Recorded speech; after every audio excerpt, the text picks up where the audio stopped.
Parliamo di futsal. Siamo in collegamento con Simone De Pieri, direttore sportivo del Mestre Fenice Calcio a 5. Innanzitutto, direttore, benvenuto e grazie per aver accettato il nostro invito. Grazie a voi per avermi invitato. Grazie a lei, naturalmente. Allora, direttore, ci dica innanzitutto come si è giunti alla scelta di diventare direttore sportivo del Mestre Fenice. Ma guardi, tutto nasce dalla condivisione di un progetto sportivo ben chiaro, definito ed ambizioso.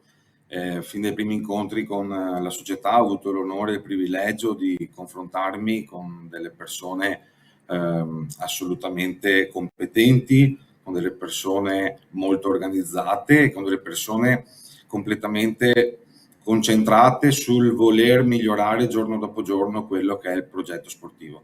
Questi sono tutti valori che corrispondono in pieno con il mio modo di vivere questo sport e per questo motivo insomma ho accettato con grandissimo entusiasmo. Ci parli invece del suo percorso professionale appunto nel futsal. Lei è stato per diversi anni una delle colonne portanti del futsal Bisuola. Sì, io ho iniziato con delle piccole realtà locali, chiaramente, dove mi sono fatto le ossa per poi passare al Futsal Pisuola, una società con cui ho lavorato 9 stagioni.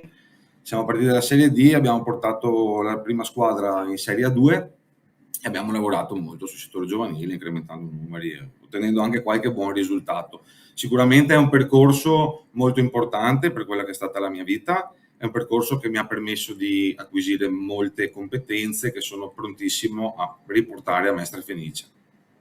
In particolare, quali sono queste competenze? In altre parole, che impronta personale vorrà dare al Mestre Fenice?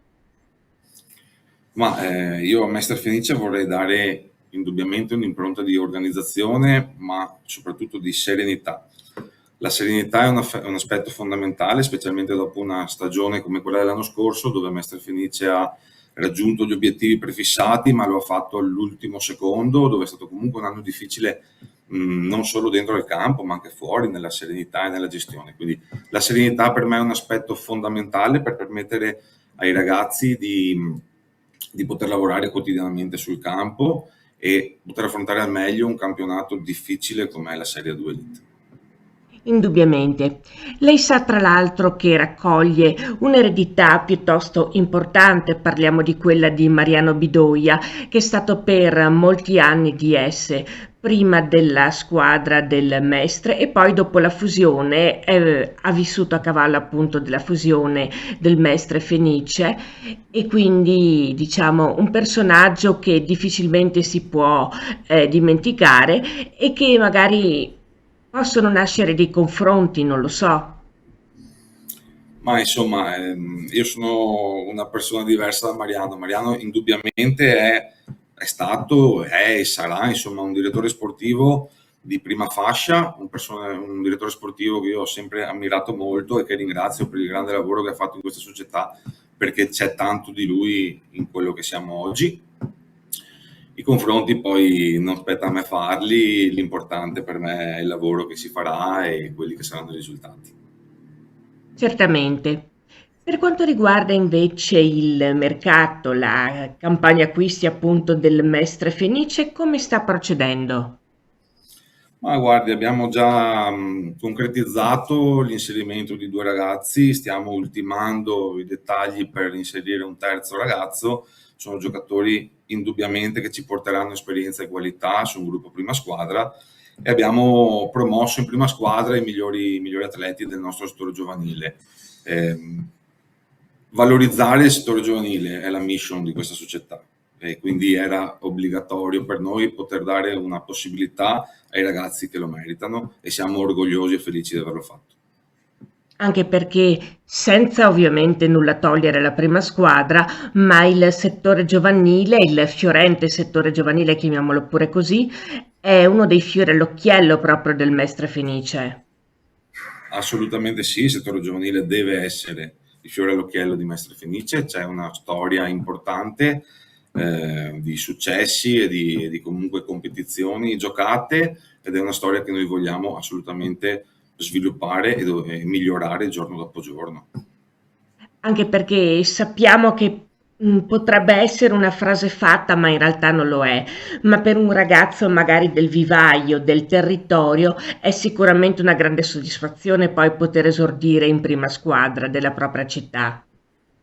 Ma questo deve essere un grande stimolo per i ragazzi, ed è quello stimolo che permette loro ogni giorno di impegnarsi tanto nel campo, di dare tanta energia su questo che è il percorso sportivo. Ma del resto, insomma, se noi ci giriamo indietro e guardiamo un po' la storia di questa società, vediamo tanti ragazzi che sono partiti dal settore giovanile, sono arrivati alla prima squadra, hanno avuto la possibilità anche di approdare alle nazionali, per cui credo sia giusto così, e sia la base di tutto è il sognare di arrivare in prima squadra. Siamo orgogliosi di essere una realtà che può dare questo ai propri tesserati. Ultima cosa, ma non per questo meno importante, che messaggio vuol dare ai tifosi del Mestre Fenice? Ma io li conosco o non li conosco, sono molto curioso di poter affrontare con loro una stagione e di poter gioire e soffrire assieme a loro. Speriamo molto più gioire, chiaramente. Io voglio dire ai tifosi di essere vicini alla società. È un anno dove abbiamo fatto un po' di modifiche strutturali all'organizzazione, ma è una società che crede tanto in quello che fa e crede tanto nella valorizzazione dei ragazzi. Per cui chiedo ai tifosi di starci vicino, ma non serve che sia io a chiederlo. È una società che comunque ha un parco di tifosi che è invidiabile da tutta Italia.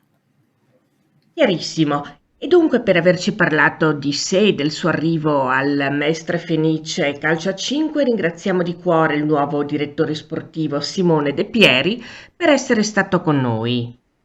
Grazie a voi.